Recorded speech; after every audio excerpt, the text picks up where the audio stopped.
Okay, it's 12:08, and I'm going to call the meeting to order, the congregational meeting to order. I'm going to ask Reverend Kathy to say a prayer for us.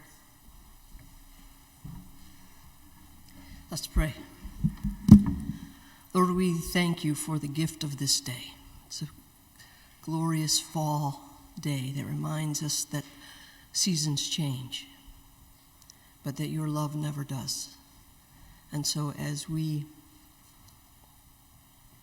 reflect on who we are as a church in this season of the church's life, we ask that you would speak loud and clear to us, that we would open our hearts and ears, that you might guide us by your Holy Spirit as we make decisions for the future. We thank you for the leaders of this congregation and ask that your blessing would be with them. In your name we pray. Amen.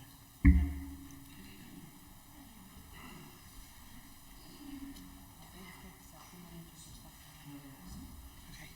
If everybody could go to the paper that has the minutes on it from the last meeting.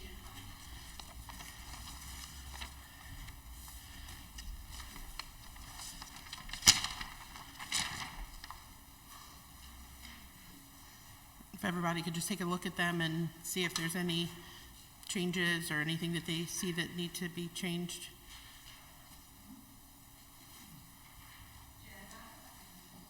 You don't have the minutes? Do you have extra, Miss Arlene? Do you have extra copies? Oh, never mind, Miss Carol shared hers.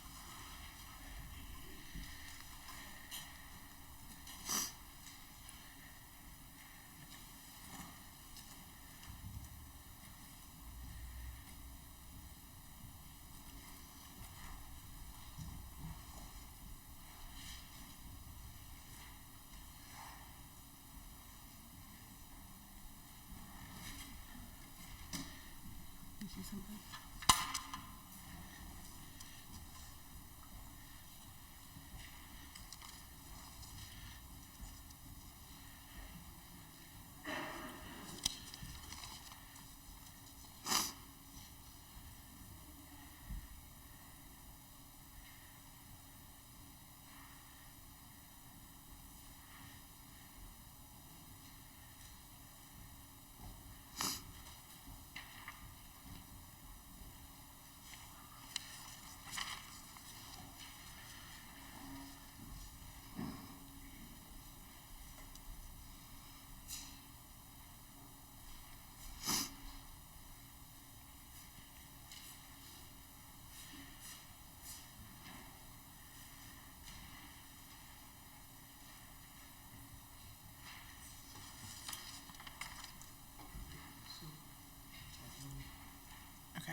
What is, Pastor Kathy has one thing that she needs. One correction to the minutes.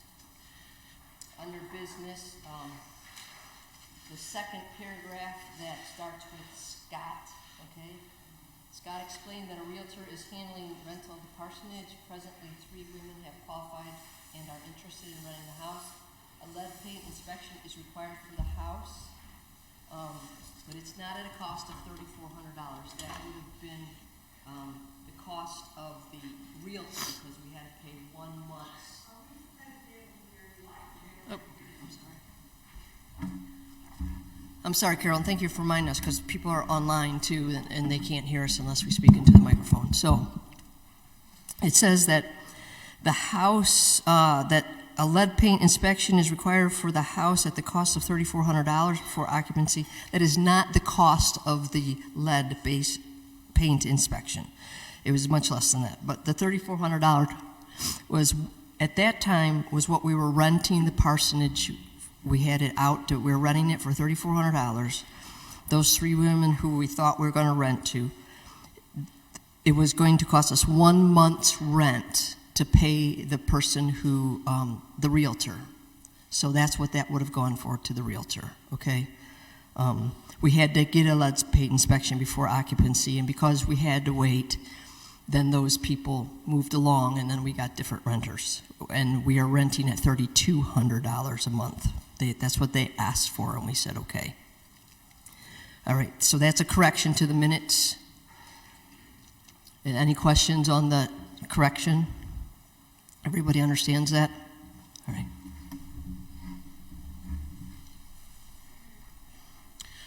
All right, so then I'm going to make a motion to accept the minutes as corrected with the correction. Can I have a second? Travis, second.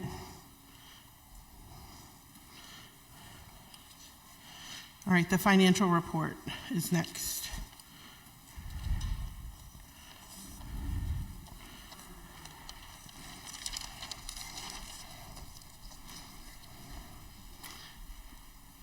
There's a copy of each one of the things right there.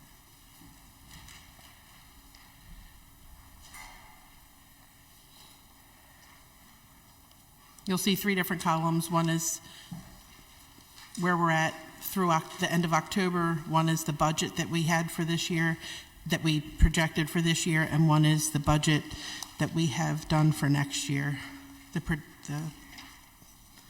next year's plan projection.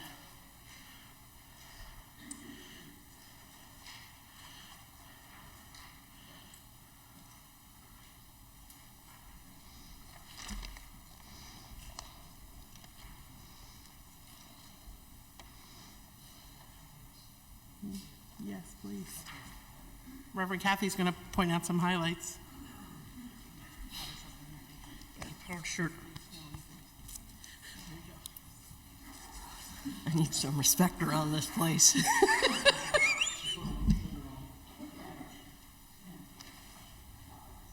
Okay, so also besides the budget report, you'll find this is the balance sheet at the end of October. This is our financial position right now as a church. Okay, if you have any, does anybody have any questions about this? If you do, look it over. We'll answer that. You'll see that we some of the funds that came from the sale of the building, actually $200,000, have gone into 2 separate fixed annuities. One is for 3 years and one is for 5 years. Okay. At the time, the council believed that putting it all into an investment account like our endowment was probably not the best, because the market was very unstable at the beginning of the year. It was up and down and up and down. A lot of money was lost. So we thought these are fixed annuities that PNC offered for a short period of time, because then it became unprofitable for them to offer them. So we got in on 4%, is it, and 3.5% for how many years? All right, so if you turn to like the back page, right, through the end of October, we stand right now $74,726.26 in the red. Okay, so all of that money came out of the proceeds from the sale of the Sunday school building. All right, you'll see from the minutes from last year, you know that we paid back, and at the bottom here you can see that under the endowment funds historical data, there's an original amount invested. The amount that we've withdrawn per the policy was $77,000. Amount borrowed and repaid, $246,000, and our current value is $280,000. Okay. So that money's been repaid, the $246,000. Approximately $50,000 went to pay both the lawyer, or $24,000 to pay the lawyer and $24,000 to pay the realtor. So there's almost $50,000 plus $75,000. That's $125,000 plus the $246,000. That's $300,000. Let's just say $75,000, right? $375,000, right? Has already been used for the budget out of the proceeds of $650,000. So that leaves a little less than 300,000, at least through 275,000, right? Right. Okay. So 200 of it went into these fixed annuities. So or maybe I'm wrong, but so then currently, if you look at our checkbook, right? Our checking account has $134,000 in it. 75,000 of that is from the sale of the Sunday school building. Okay, I say all this just so that we understand what our bottom line is before we start to vote for things. Okay, our budget for this year we estimated would be a negative 72,188, and our projected budget for next year is 51,000, almost 52,000, 51,979,000. The reason for that $20,000 difference is we have people in the parsonage, and they've been in there. They'll be in there all year round. Okay, we have a young family, a husband and wife, and 2 small children. Like I said earlier, the rent is $3,200 a month. They have been renting down here in Canton forever. The last house they were in, I can't remember why they left. I think that the house they were renting was getting sold. So they want to stay in the area. They obviously make enough money to stay in this area. And so I think that they'll be stable renters for a while. That's that. But so that was approximately 10,000. I think. I don't know. I don't know. Let me look at the numbers. Oh, and the other amount is that we're projecting an income of $10,000 for the use of the kitchen. The kitchen is ready. It's not been inspected, but it is cleaned, and all of the stoves and refrigerators have been inspected, and they are working just fine. And we have upgraded the hood to pass inspection for safety, fire safety. Okay, so the next step is to get a health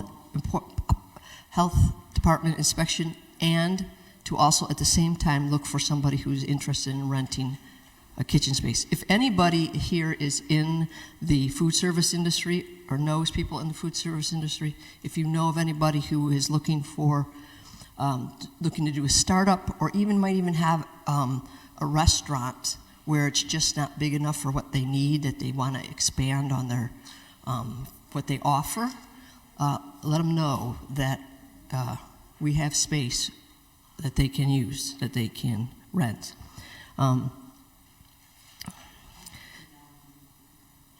So the $10,000 we thought would be like one day a week, so it was sort of a conservative estimate that we could rent it one day a week for 8 hours a day, or 2 to 4 hours a day. But if we do more than that, right? If we rent more, then there would be more income. Okay, so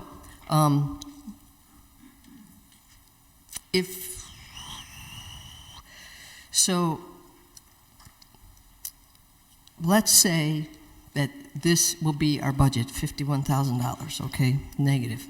Then we would have in our reserves $80,000, right, for the church. At the end of next year, okay? Today we're going to be voting on some measures that to paint the clock tower and the spire, or the steeple, whatever word you use, okay, will be about $20,000, and that is up for vote today.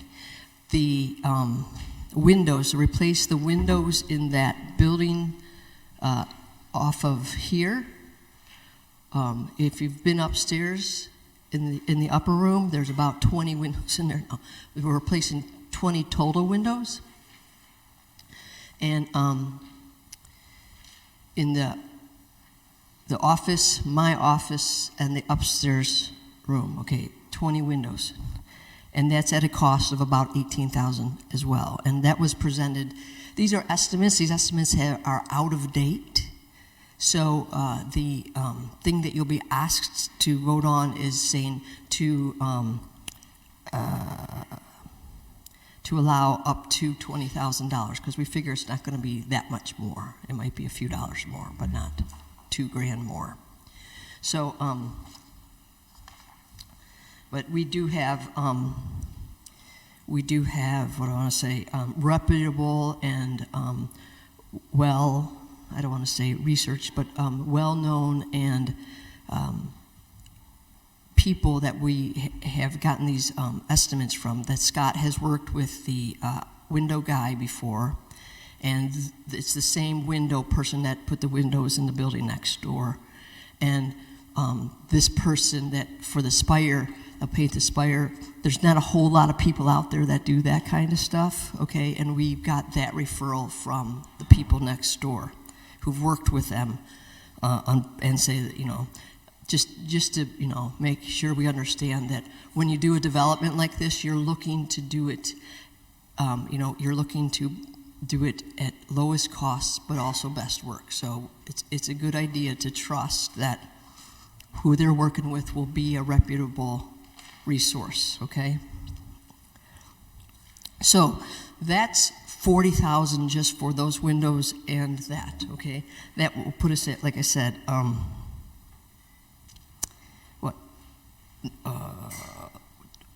$85,000, okay? I just wanted to educate everybody about that before we make those votes, where we are financially as a church, okay? We can use the kitchen space, right?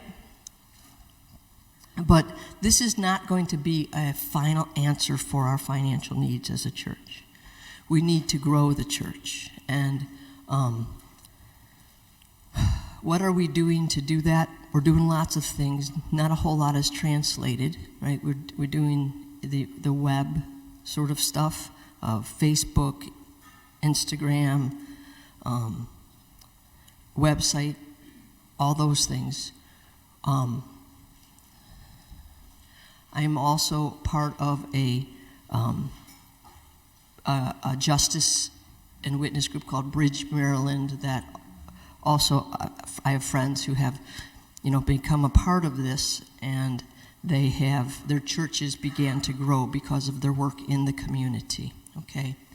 Am I missing something that we're doing with the church? I mean, a lot of people are watching it, even if it's not on Sunday when they see it. We have a lot more people that watch it. So that's yes, yeah. So that's probably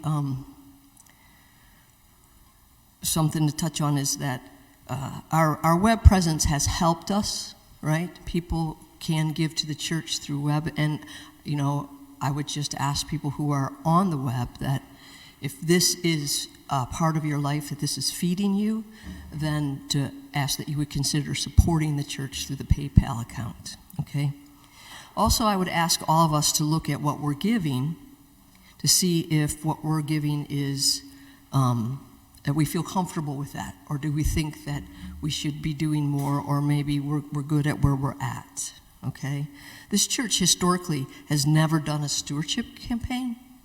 And I did try to do one once. I did one once in 20 years.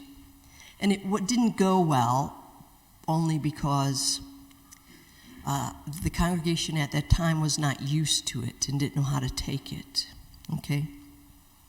But maybe the biggest thing, I think, is that, especially for people who are on online, is that if you don't come to church, to continue to keep up with your pledges, okay? That, that's one of the things, all right? So another, just real fast, a couple other things that you need to be aware of. So this year, the salary for myself and Rob and Abby and everybody else went up a little bit because when the monies came in, $5,000 was used for bonuses for people who are employed here, for people who, employees, let's put it that way, all right? A few dollars were given to that because there have not been any raises in years, okay? And so people, the council said, as a way to say thank you, Rob and myself and Abby and the other people who work on Sunday mornings. Also, for the budget for 2023, forever, $500 was in the budget for the Christian education. We finally just took that out because it wasn't being used. We thank Carol Borkman for supporting the Christian education department solely by herself. Thank you, Carol. And I had a professional education fund as well as another fund that I was never using, and so we just took them out of the budget. So that just brings the budget numbers down a little bit. Okay. Yeah, my pension. That's what it is. So I've not had any money going into a pension for, I don't know.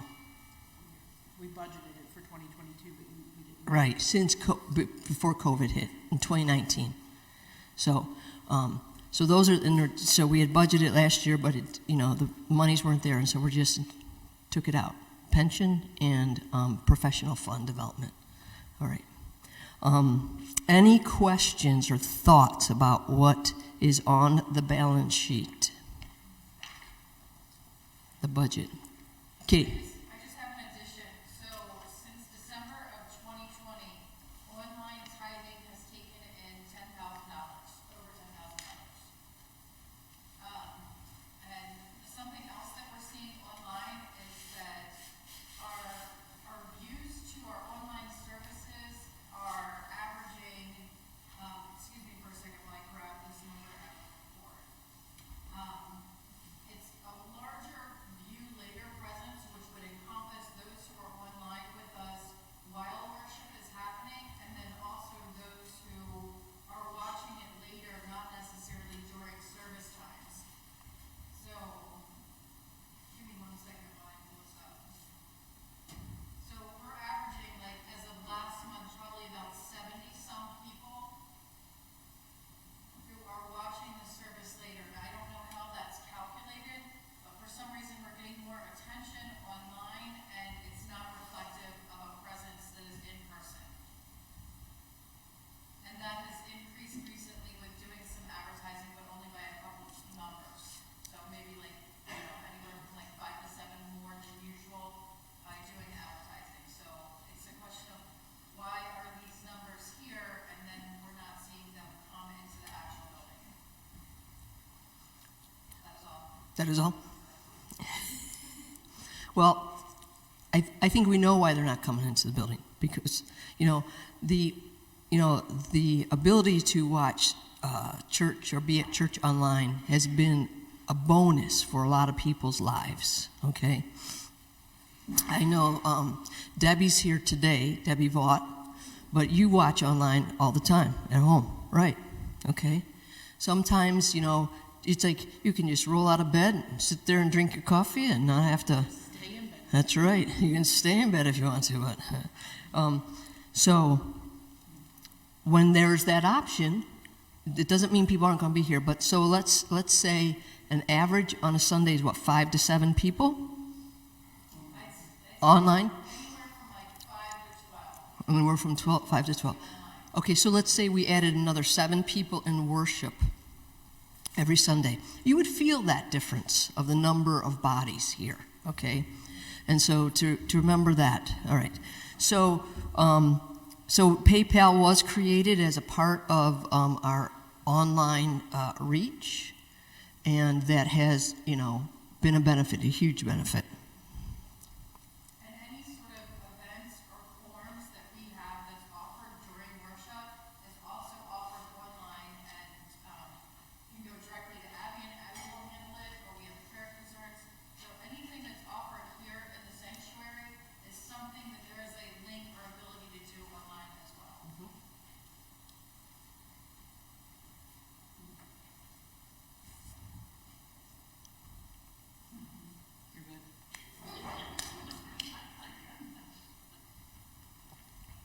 Anybody else? Any questions, concerns, thoughts, ideas?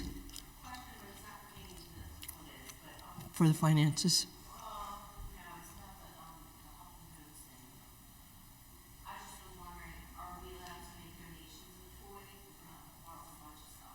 No.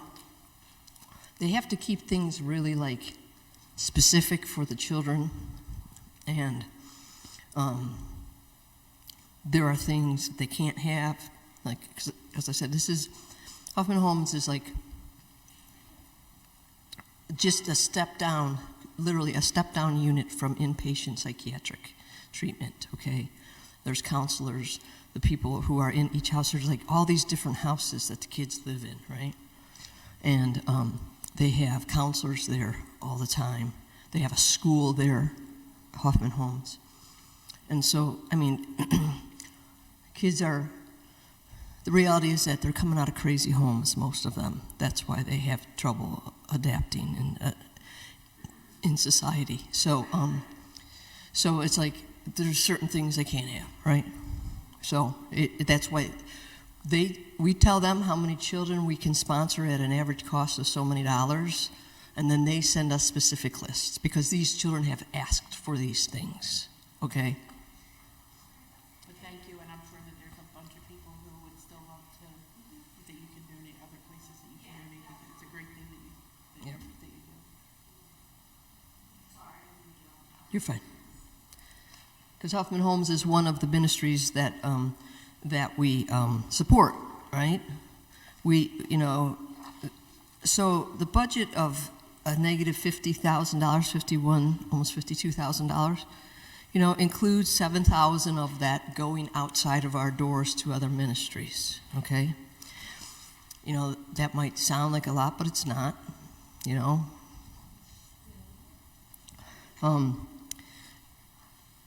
So it's like we either need to increase our income, or we need to decrease our expenses, or we're not going to be here as a church beyond a couple of years, even though we've sold this building. I mean,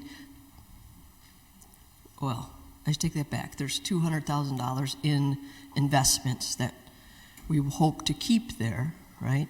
There's $280,000 in an endowment that we've voted to keep there that is not necessarily available for the church's operation. And so when we get to that, then we have to say, well, if we can't touch the endowment, what are we going to do, right? So any thoughts or concerns or ideas?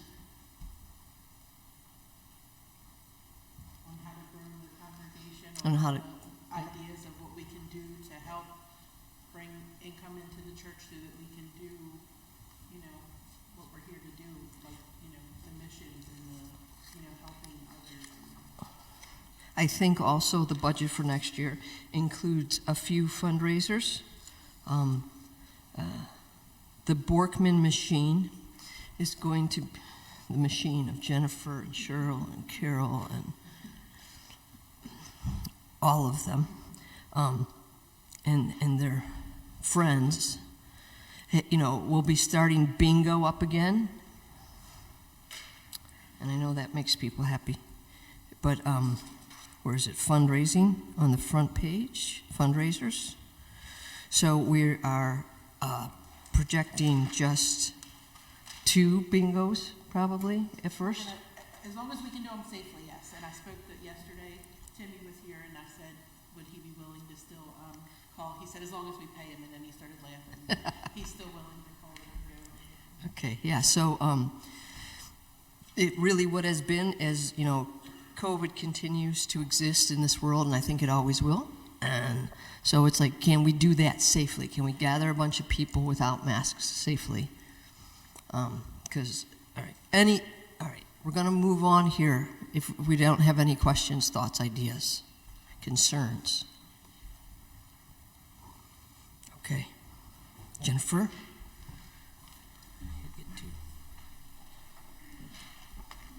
right, so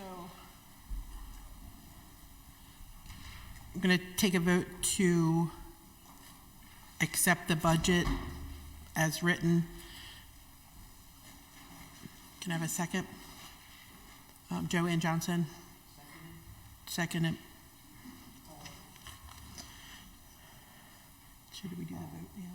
Okay. All right. So the vote, there's a sheet for voting. No?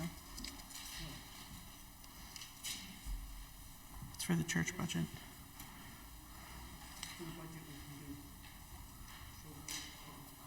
Oh, okay.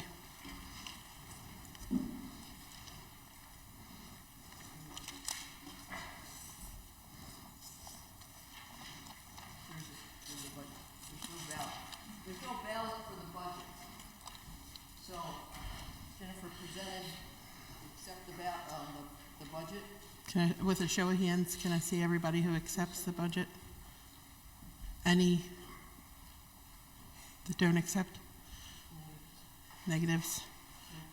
Abstentions? Okay. So can it show on the record that everybody accepted the budget?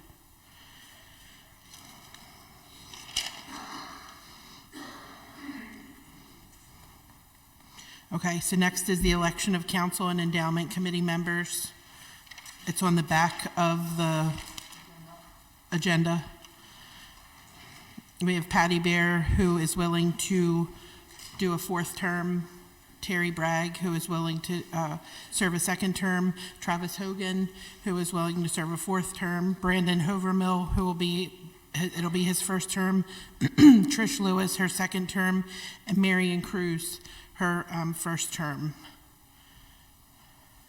So we needed 6 candidates, and we have 6 names.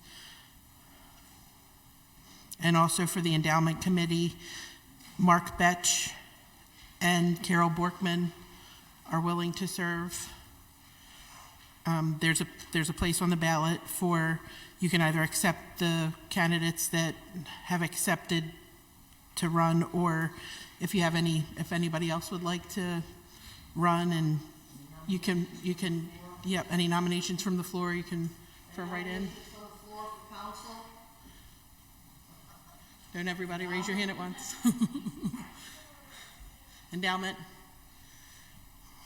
So can we do the same thing with the raising of the hands in this one? Or do we have to do that? Okay, so since there's no new candidates, can we, by show of hands, show that, put your hands up for the church council for church council to accept the people who are on the ballot, and also for the endowment committee. Any? Sure.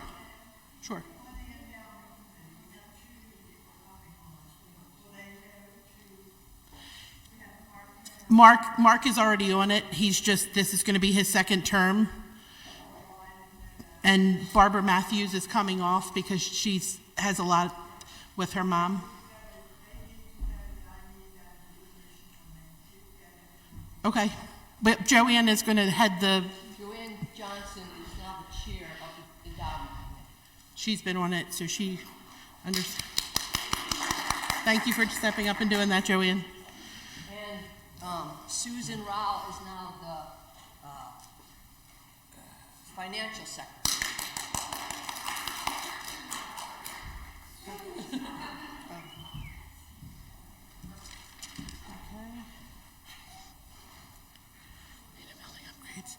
So now the vote. Okay, so now everybody has a paper about voting on the building upgrades.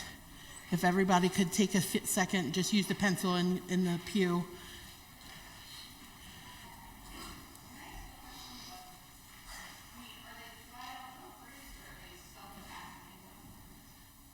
The windows and stuff. Okay, so part of the agreement as part of a condo is that we won't have any peeling or chipping paint. The only places that we have paint are on the windows, and they're all very horrible. And the windows don't close all the way, some of them. I mean, you come in my office in the middle of winter, it's like 45 degrees in there, you know what I'm saying? Because I think it would be nice. And it's the same with the office. I mean, we will reduce on heating bills, we'll reduce on cooling bills, because it's like they'll be much more efficient. So on this ballot, you'll see that there is also an additional $15,000 to replace the 14 windows that are in the kitchen and the hall. Those, that $18,000 for the 20 windows up here, right? We didn't get the estimate for those downstairs, because just at that time. But we're assuming that it'll be around that amount, okay? Because in the hall, those of you, it's a factor of cold or hot. It's like, I can't tell you the number of times I close those windows in the hall that get blown open every day. They don't latch. I mean, this is like work, construction work that's never gotten done in the church for years and years, okay? And then the fourth ballot question is about permanently mounting either TV screens there or projection screens, depending on whether we will continue with a television-based system or a projection-based system, right? So I was at a church the other day, and I looked up, and I saw they had like a projector hanging from their balcony there, and I turned around and looked, and they had a screen way up. I mean, it doesn't come up, and it would just lower, projection, and then it can go back up. So Stephen is much more educated to speak about these two types of systems than I am, since he works in electronics at Walmart. No, seriously, those guys know their stuff. They do.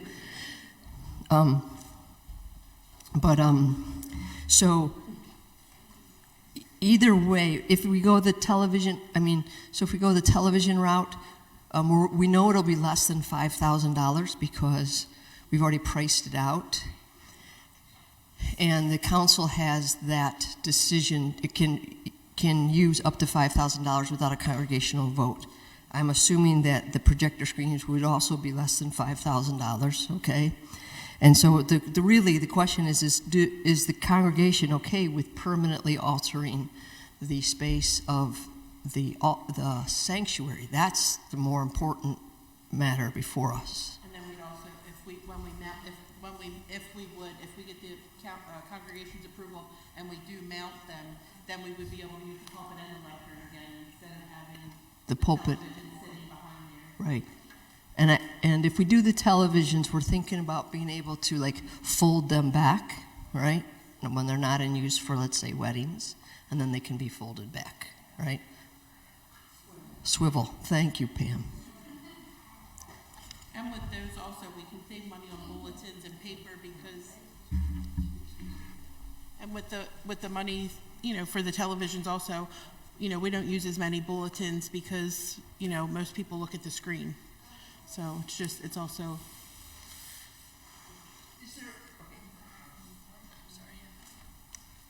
It's a little off topic, but Jennifer told me that she no longer picks up a bulletin when she comes in church. She just relies totally on the screen. Does anybody else totally rely on the projection in the front and don't get bulletins? Wow. You never even come. John's back there. I love you.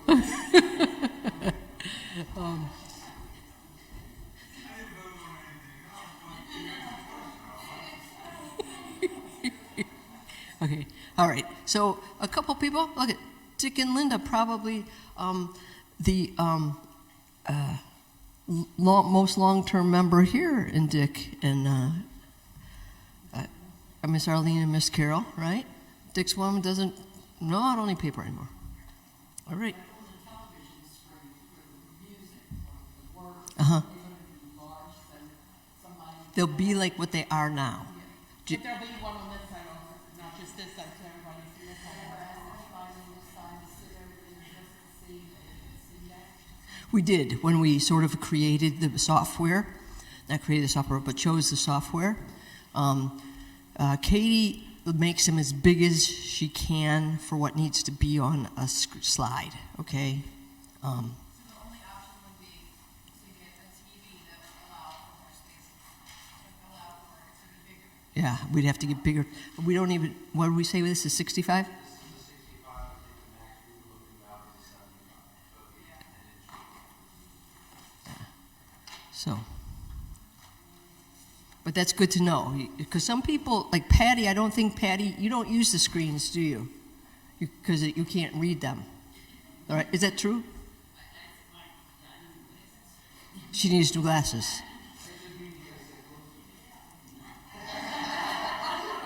Well, I went on Friday for my birthday to get new glasses, so I don't have to take them off to read the Bibles anymore.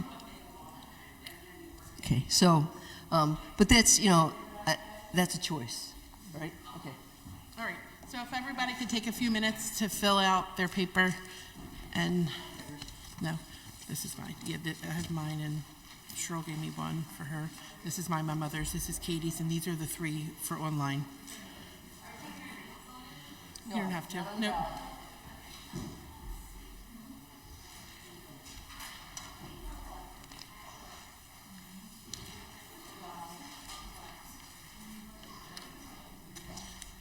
Do you want to also?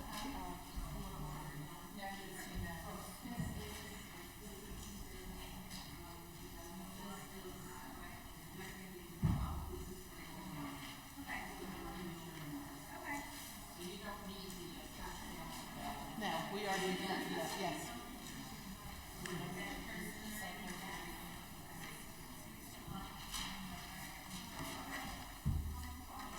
While they're doing that, while they're counting, do we do the report from the visioning study? Sure. Kelly, you want to come forward and do the report for the visioning study while we're picking those up and counting those?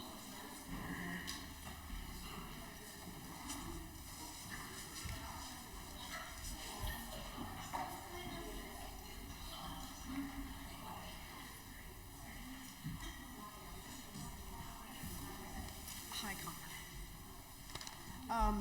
So Susan prepared all of this for us, so I'd like to thank her for doing that because she did an awesome job. Yeah, she did a great job. Okay, all right. You'll always be the OG Susan. So Susan Jr. did this, so she did a great job.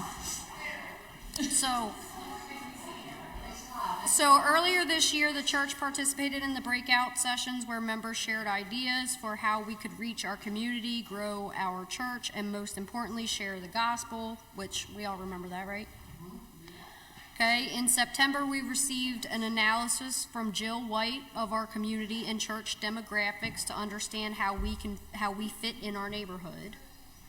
And that information from that analysis included the breakout of diversity of our surrounding communities, along with any analysis of their views of religion and the church, a similar comparative analysis for the members of the church, a summary and prioritization of member goals collected through the breakout sessions earlier this year, additional church activities to expand our understanding of who we are as individuals and as a church. You're at an 8 and you need to be at a 6. Ellis, you need to be at a 6. And additional church activities to expand our understanding of who we are as individuals as a church, and example strategic plans to leverage as we create our own. In the coming months, the Vision Committee will use this information to learn more about our community and ourselves as we create a strategic plan to help us realize our vision and growth opportunities within our community.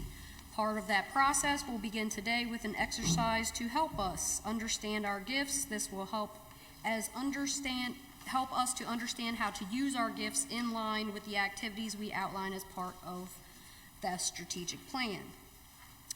This will be followed by additional work from the committee that includes, so everybody got a checklist today as part of this. It was passed out. You passed that out at the beginning, right?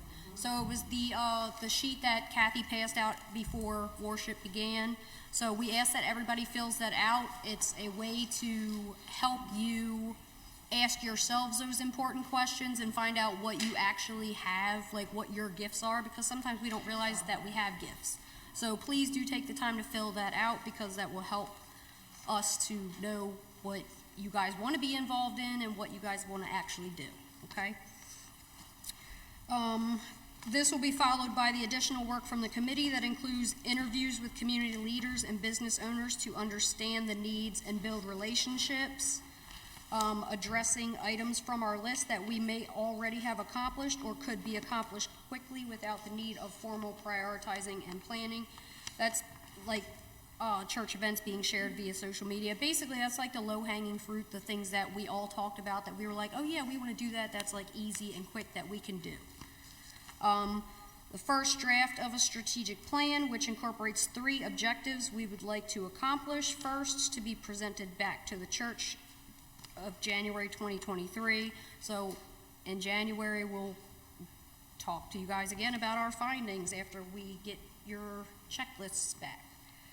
We would ask that you help us by completing your gift analysis, provide feedback to the committee on shared objectives as we roll out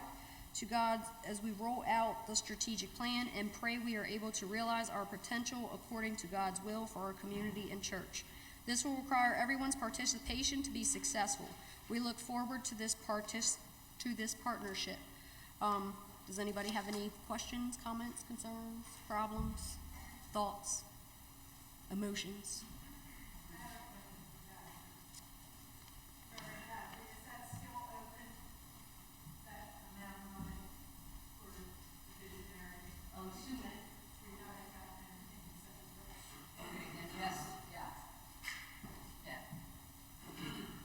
So it was supposed to be an automatic clearinghouse withdrawal, you know, the ACHs that you get.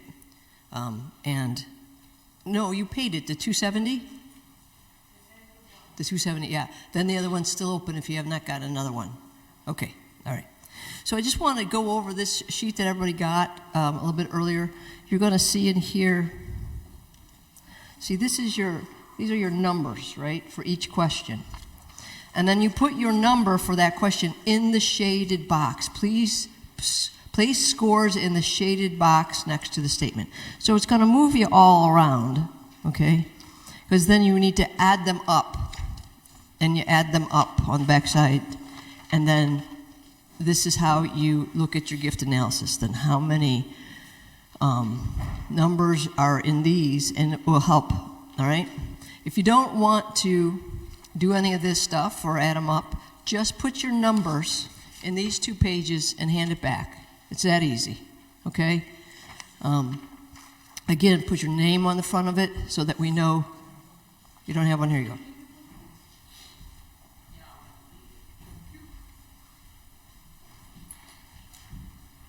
All right. Good. Yes, Kelly?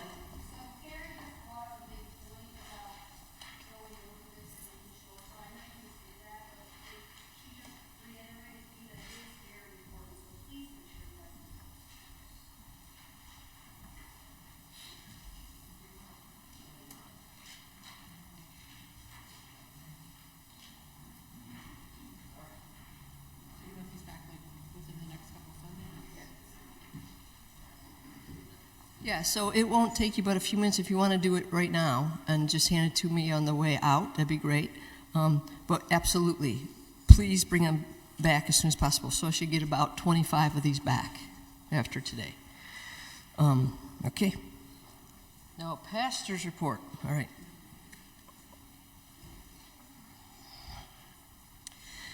I was struggling to think about things we were doing to grow the church, and I totally forgot about the vision study, which is like this big chunk of stuff we're doing. But what else did I need to say? Okay, so I just wanted to sort of make the congregation aware of, everyone knows that I'm working part-time at Bayview as well as part-time here. Right now, my schedule is all day on Thursdays. I'm at the hospital, starting from 1 o'clock. 1 o'clock till 8 a.m. the next morning, but I don't have to be there that whole time. But 1 o'clock on Thursdays, and then every other Friday night. So those are the times that I'm at the hospital. And that will be like that probably for a while, for the foreseeable future. The council knows that they've lost staff members there, and then another member was out sick. That member who was sick has come back. They're still searching to fill these other 2 positions, but this is a reduction in the amount of time that I had been working, and that feels good. It gives me more time to invest more strongly here in the church. I want to thank not only Kelly Cruz, but also Marion Cruz for stepping forward to be on council, and Joanne Johnson for stepping forward to be the chairperson of the endowment committee. And I want to thank Carol Borkman to be on the endowment committee, and for all the other council members who are staying. And I want to thank Susan Rao for being the financial secretary for the endowment. Those are, we might look at them and think, well, it's not that big a deal, but it is. It's what somebody's oven is beeping. But it is, whenever we serve God, it's important what we do. And to remember that what we're doing is I always like to look at the traditions that we've come from, the people that we've come from to be here today. Next year is our 150th anniversary as a church. And we're going to be getting a sign,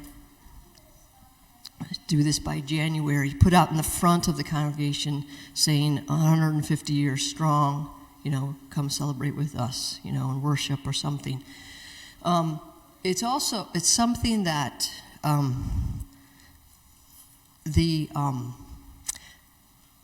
I'm emphasizing to our neighbors who have been who've been a little bit upset by all the mess and noise that have been happening here, is that when this church was built, the rest of this was farmland. There were no houses here. Not to say that we have, first dibs to be here. But it's this church has been in this community, and we want to stay in this community, and this is what we need to do to stay. And we, support our community. The Canton Community Association meets here. We want to be a vital part of our community, and we hope that you want us to be a vital part of that community. So we don't have any specific things yet to talk about as a council in terms of what we want to do to recognize 150 years, because that's important. One of the things that came up on the visioning study was that we do a block party, and that would be specific for our neighbors and not just open to the general public, but specific for our neighbors. It wouldn't be an Oktoberfest. We wouldn't be the only ones doing the work. It would be then everybody who's going to show up will bring part of that to the block party. And I think that would be a wonderful way for us to interact with our neighbors. And I have done one face-to-face interview for Terry and Katie, who went with me to this Bridge, Maryland event about doing one-on-ones with people in the neighborhood. I need to do 2 more. I need to do officially I need to do 2 more for Bridge, but it's I would love to do this whole block, to meet with these people, every one of them, and talk to them, and to hear who they are and what is important to them, and then talk about who we are as a church and what is important to us, and to say and hear their dreams and hopes for their city of Baltimore, okay? Because if their dreams and hopes are just simply for their own, for their insular self, then, I'm going to have to push on that with them, to push outward, right? It's not our insular self that we are here for as a church. And so that is something that I would like to do, and see where people, what is important, right, to you as the city of Baltimore. And it could be that, well, we want our block to be clean. We want it to be clean. All right, well then, we'll rotate that, right? This week, this side of the street cleans the block. Next week, you on that side of the block clean up, right? On every Saturday or something, so that we start to see each other as a community. We also have, I don't know if you've noticed, going through the community at night, there's the lights that are down the in front of the houses. It looks great. It makes the neighborhood more safe, right? And so that's been part of the work of the Canton community. And Terry Bragg has already gotten us an estimate to have all those lights put up and hung for us, so we don't have to do that. And to include the building next to us, because we'll go to our condominium partner and say, we want to do this and we think we should do this together as condominium. It will make us continue to look like one, because we are one, right? And it will be beneficial for our neighbors, right? And to see that this block is still where God wants us to be planted, and to, grow where you're planted, right? Don't dream about where you're not, right? And so those are just some of the things that are in my mind, and as you all know, they slip out really easily, and I have to find them and pick them back up and put them.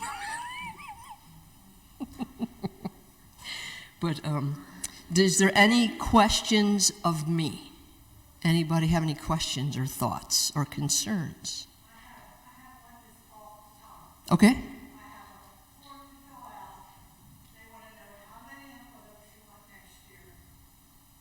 Oh, okay. So Abby gave that to you?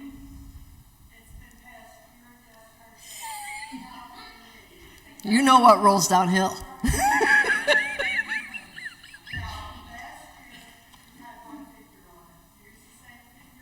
Well, you know what?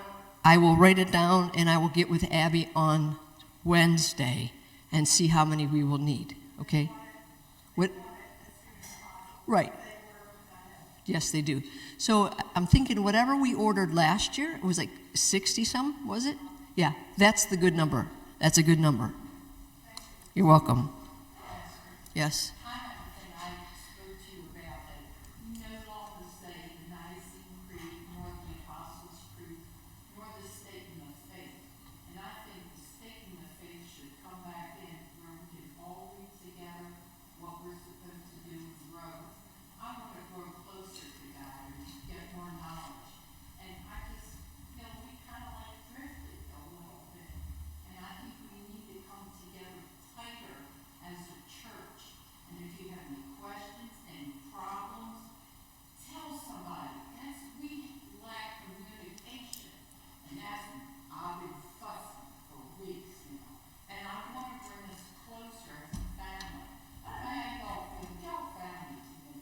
Mm-hmm.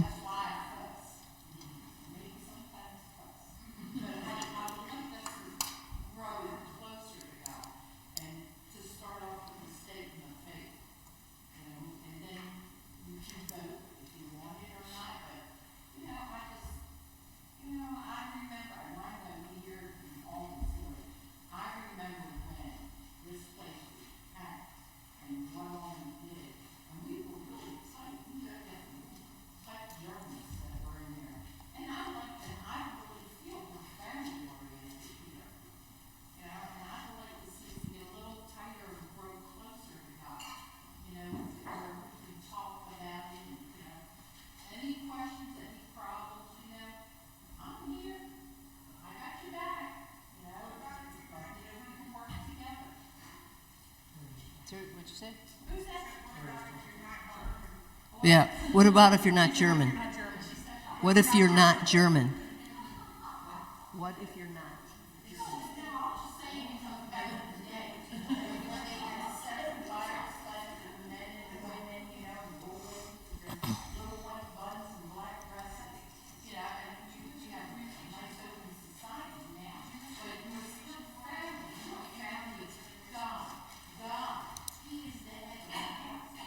Nobody here is president.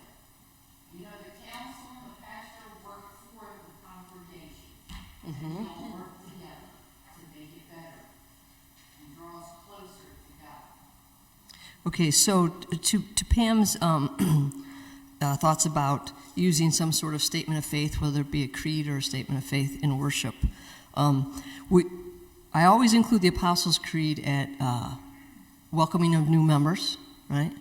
Baptisms and confirmation, right? Those are the important places that we do that. The Nicene Creed was always used in this church on Communion Sundays because the Nicene Creed was a later creed. There was the Apostles' Creed was first, and then probably a couple hundred years later came the Nicene Creed. And it was written because of the heresies within the church that said that Jesus wasn't human, he was just a spiritual being, okay? And that's why it says, if you look at it, comes, true God of true God, true light of true light. It's like no, man, not made, So that was the emphasis for that creed within the church at that time. So that's why you say it at communion, to remind us that it's not that Jesus was human, okay?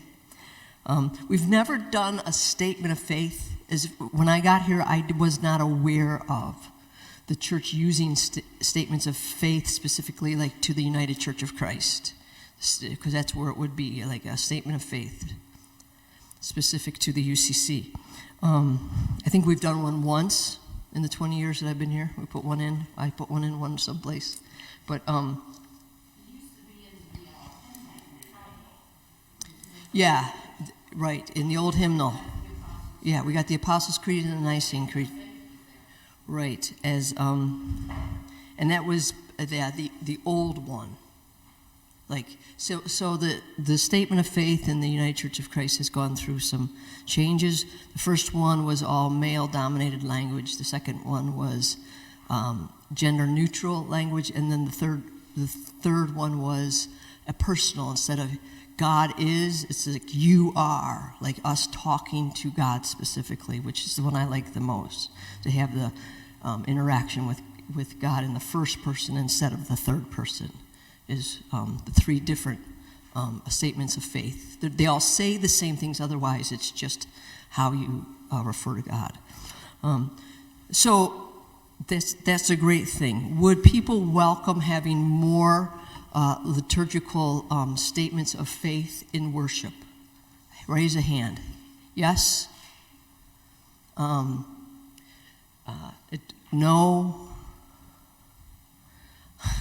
It doesn't matter. Okay. Yeah, it doesn't matter. Okay. All right. Thank you, Pam. The other thing is that on Facebook, we have a group, and all of you have been invited to join this group. And it is specific for events happening at the church. And I mean like specific, like on Thursday, the organ tuner's gonna be there. Just FYI, the heat will be on in the sanctuary. Don't turn it off. Something like that, because we have to heat up the room so that the pipes will be at the right temperature to be put into tune. Okay.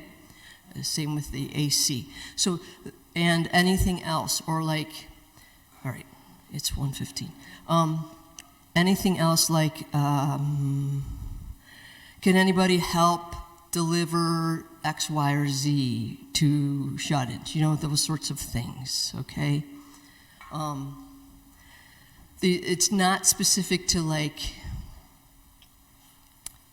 I guess we could, but it wouldn't be specific about praying, putting it on to pray for people. We hadn't crossed that, but that was specific for communication. So you're on Facebook, you know that that group is there. Kind of like a group text to Facebook, like Right. everybody that's in the. Right. So if you're not a part of that, please become a part of that. And that it will help with communication, because like when we were having trouble with the bells, right? Rob was sending me stuff, this X, Y, or Z, you know, is happening. And so we got them back working thanks to Rob and Travis and Ed next door. Okay. All right. Anything else? Anybody want to ask me about the church, or what I do, or what I'm not doing, or what they want, what you want to see us do? And the other thing about growing closer to God, so we have a Bible study every Wednesday night. Nobody's been there for months besides me showing up, being online. I've come to do it in person because there is one member who is coming, but they're coming because they're going through a very rough time and they just really want to talk with me. And so we put it in the guise of a Bible study, right? Makes them feel better. It also helps them to see that God is their refuge and strength, a very present help in trouble. That was the Bible study this past week. So, but the Bible study is here, not this week, but here at 7:30, online at 7:30 on Zoom. All right. All right, so anything else? Oh, okay, wait 1 second, one more thing. And also, after this, we're packing up Thanksgiving baskets, all right? And we have 13 names from the school, all right?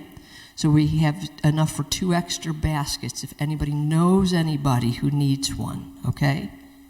All right.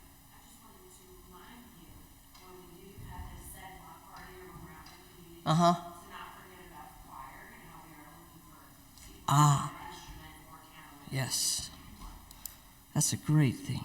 That can be part of the spiritual gift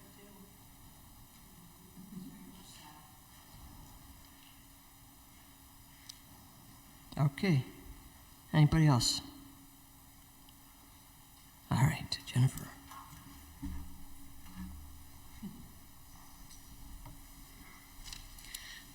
All right, old business. Let me go over we have the votes from what we voted on. So we had, between what's here, the people in the congregation and online, we had for allotting up to $20,000 to have the steeple and clocks on the tower building painted. We had 26 yeses and 1 no for the $20,000, up to $20,000 to replace windows on the first and second floors of the Dillon Street building. We had 27 yeses and no nos. For up to $15,000 to replace the 14 windows in the kitchen and hall, we had 27 yeses and 0 nos. And to permanently mount the television or projector screens in the front of the sanctuary, we had 25 yeses and 2 nos. So I'll give you those totals.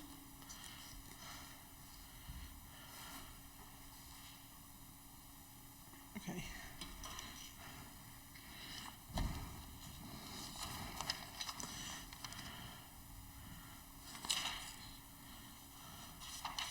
I didn't have old business last year.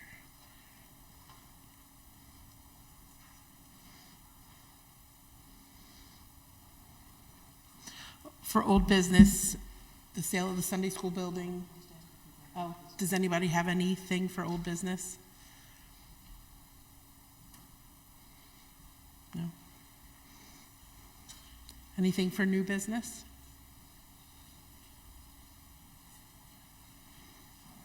Questions or comments? I think we just kind of did that, but questions or comments? Yes? I'm sorry? You're tired.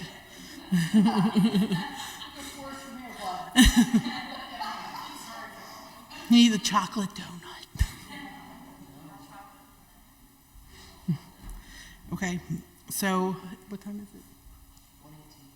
Okay, so it's one, if nobody has anything else, it's 1:18, and I'm going to call the meeting to close.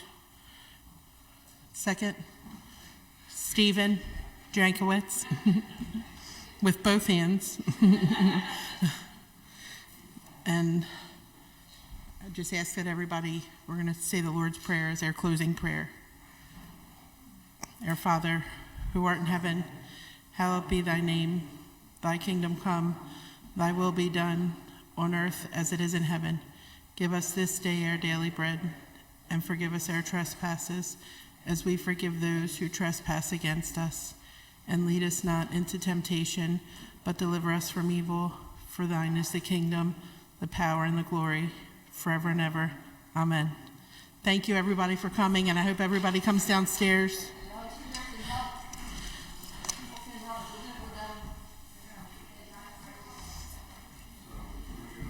Thank you.